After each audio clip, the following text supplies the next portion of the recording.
Hi, this is Dr. Gregory Sadler. I'm a professor of philosophy and the president and founder of an educational consulting company called Reason.io, where we put philosophy into practice. I've studied and taught philosophy for over 20 years, and I find that many people run into difficulties reading classic philosophical texts. Sometimes it's the way things are said or how the text is structured.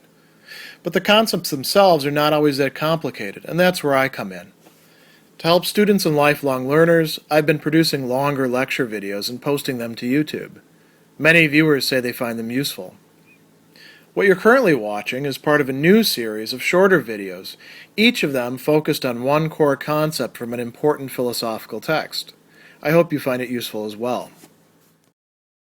In his work on the shortness of life, Seneca has a number of points that he wants to make about the pursuit of what we think to be pleasure. And so he's not actually going after hedonism as such in the ways, oh no, pleasure isn't ultimately the good. He's actually willing to say, pleasure, a lot of people want that. I'm sure that you do too.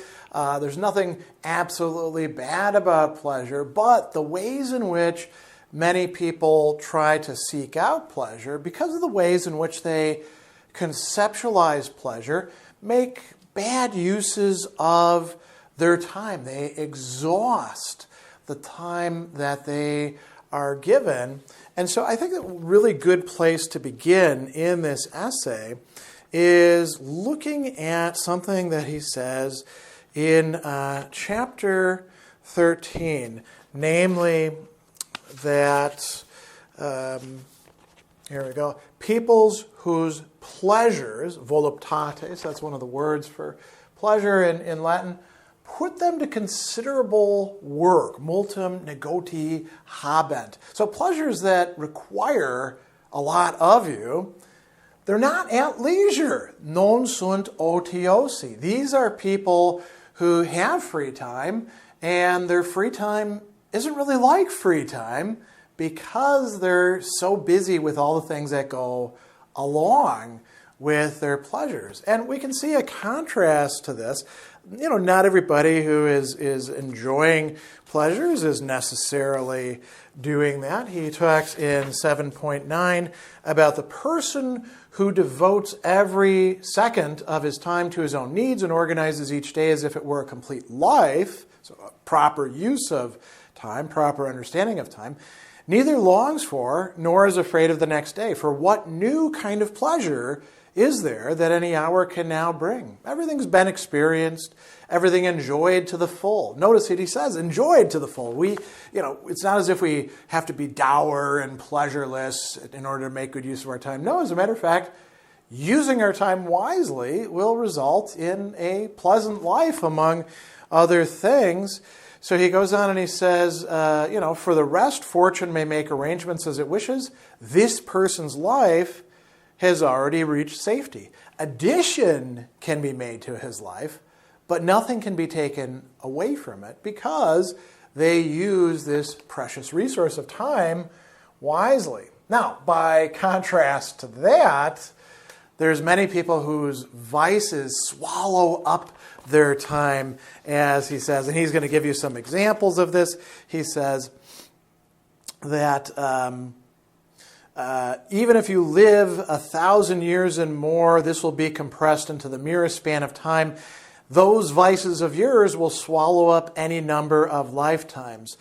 The span of time which good management prolongs, even though it naturally hurries on, must in your case escape quickly. For you fail to seize it and hold it back, and you do nothing to delay the speediest of things. And so he says, among the worst cases I count those who give their time to nothing but drink and lust, right? So to the belly and to the genitals, you could say, right? They're just pursuing their bodily desires. And, if you think about it, you have to spend a lot of time doing things in order to enjoy these, and they're not great for your body, but how much enjoyment can you actually get out of drinking every day? Or, pursuing sexual activities with different people all the time? And he says, other people go astray in other fashions.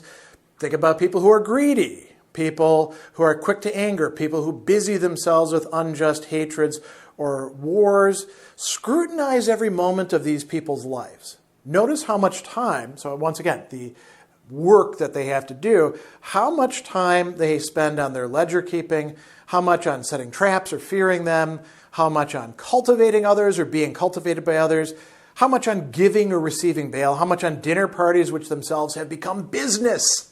Right? They can't even enjoy themselves at a party. You see that their affairs, whether good or bad, allow them no time to draw a breath. Again, the same point, they're not at leisure. They're not enjoying themselves fully in the pleasures that they are pursuing. And he gives a whole bunch of examples of leisure-consuming pleasures. There's a number of interesting ones that he is going to bring up. One of these is going on vacation. Right? He talks about country retreats, on their couch, what we call a staycation. Right? In the midst of their solitude, they're troubling company for themselves. It's not leisurely, but idle preoccupation. They're idle, but they're preoccupied, occupatus, with all of these things that they have to do. And you see people like this. They go on vacation. They're always complaining. Nothing's ever the way it needs to be. They talk it up later. Oh, I went to this place on a cruise, and then they forget about the fact that they didn't actually enjoy themselves on the cruise, and they were one of those difficult passengers. He talks about arranging collections. Now, I don't think that too many of us can relate to arranging with meticulous attention to detail Corinthian bronzes, but we might think about other things that we collect and want to show off. Think about the proverbial nerd who has all of the action figures in their packages, can't take them out and play with them because then they would lose their value, but they have them in the display case. Or people who collect other kinds of figurines, right? Or produce entire towns of buildings. I've seen that sort of thing. People collect anything and everything. You can even do it virtually on your computer or on your phone. Remember Pokemon? Collect them all, right? That is, that one actually got people out, chasing them around using an app. That is not actually leisure time. That's turned into work because of the mindset that people bring. Getting into sports. Now, he uses the example of wrestlers and, going to the wrestling ring, watching boys brawling, and then people who actually have teams. Who separates the troops of his own wrestlers into pairs of the same age and skin color? And, this is just, again, taking your time and throwing it away. Worrying about what your team's record is. Did they change the quarterback? How's the new person going to do? All of these things that people obsess about when it comes to sports, or even things that aren't truly sports, but are leisured occupations like golf, for example. People can just get obsessive about this sort of thing, and it's really not worth it unless you can just enjoy it and don't worry about all of these myriad details. Obsession over appearance. Now, he talks about going to the barber, right? Getting your beard shaved just right, having them arrange your hair. We have entire industries catering to so much else. Get your nails done, get your cosmetic surgery done so your nose goes the right way, get some tattoos, get your tattoos removed. All of these trivialities that people think are fun and enjoyable wind up turning into work for so many people, right? Not just work for the people that are doing it, work for the people who are enjoying it. They're perhaps depriving themselves of genuine pleasures. Focusing on music, something that we do indeed, many of us take great pleasure in. He says, what about those who are absorbed in composing, listening to, learning songs. The voice whose best and simplest flow is naturally straightforward. They twist into sinuous turns of the most feeble crooning. Their fingers are always snapping in time to some song they carry in their head. When they've been asked to attend to serious and even sorrowful matters, you can overhear them quietly humming a tune. And then here he reflects, and again says something similar. This is not leisure, but idle occupation. It's keeping them busy. When you have an earworm that you can't get rid of, that could be like that. Hosting parties. Parties are supposed to be a fun time. You know, the Romans were really into dinner parties and feasts and banquets and stuff like that. We like all sorts of parties. It's very easy to get quite obsessed as a host about, all the little things that have to be arranged and making sure that everybody's having a good time, and to not have a good time yourself as a result, to get worked up, to get agitated, to get anxious and upset, and that deprives you of pleasure. He also talks about people focusing on what we'll just call trivia. He brings up matters of literary questions, right? And some of these would be like, is the same person the author of both the Iliad and the Odyssey? Or, how many rowers did Odysseus have? But he also talks about like history, and people do get quite obsessive about this. A few days ago I heard someone mentioning which Roman general had been the first to do what. Dullius was the first to win a battle at sea. Curius Dentatus, the first to parade elephants in a triumph. And, Seneca's basically saying, who cares? This is not stuff that actually matters, that is worth obsessing over. I mean, I suppose if you're a historian and that's your job, sure, but a lot of these people who are, history buffs or political junkies or stuff like that, they're just finding ways to occupy themselves and waste the time that they have with what are essentially disconnected details that have nothing to do with their own lives, trivialities, the things that we get trivia from. And what is the result of all this? There's a lot of people who create for themselves an inability to really enjoy the things that they think are pleasures. So, he talks in chapter 16 about people who've been waiting for this great thing to happen. And then he says the time of actual enjoyment is short and fleeting. It's made far shorter by their own fault. They desert one pleasure for another and cannot persist steadily in any one desire.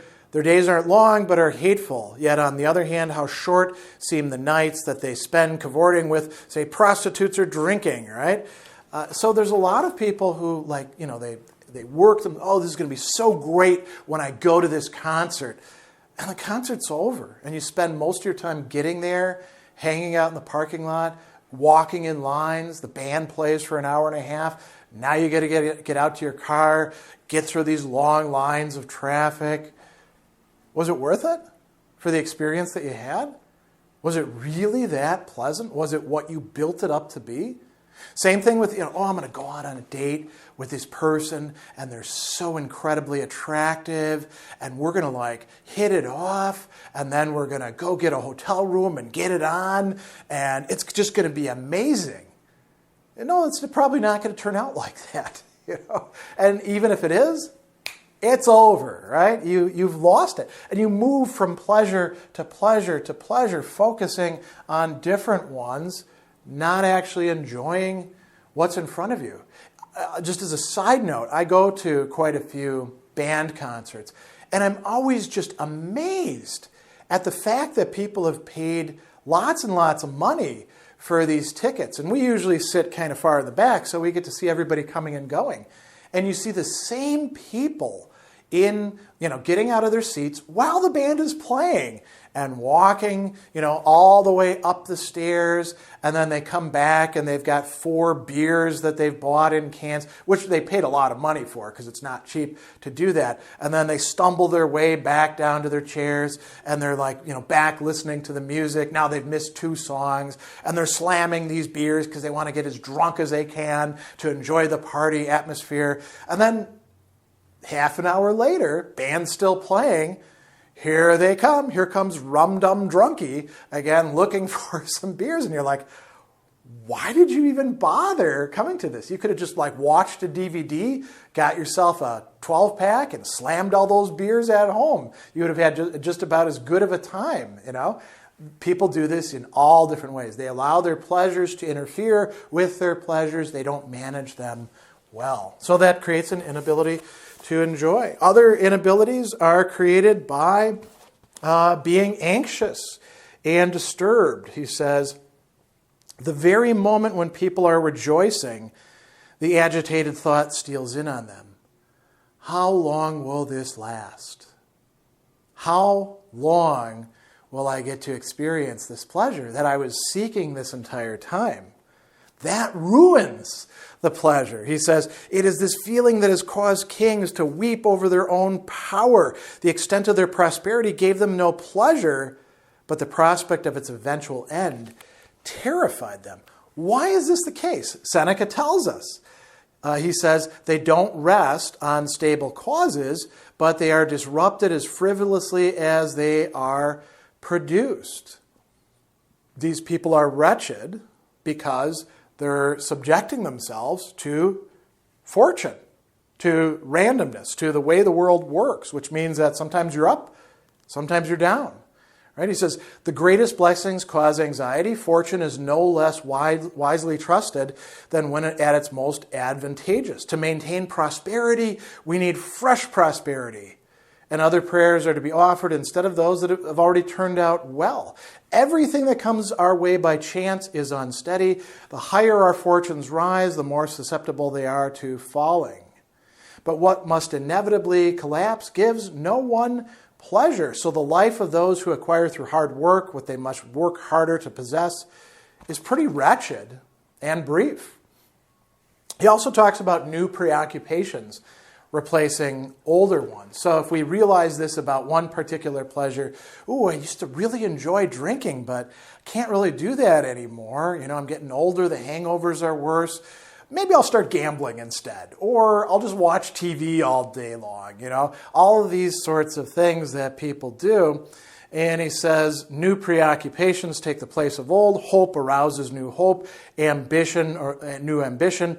They don't look for an end to their wretchedness, but change the cause of it. They don't learn the lesson, which is that you can really only enjoy yourself. You can really only have those pleasures if you're not having to work too hard to get them or to keep them or to prolong them. So these are some really important lessons, I think, that Seneca has for us about, you know, our own pursuit of pleasure and how we arrange our life, how we spend our most precious commodity, time, in order to hopefully attain them. Sometimes not even managing to do that when we arrive at the point where we're supposed to be enjoying our pleasures. So this allows us to place the pursuit of pleasure into proper perspective.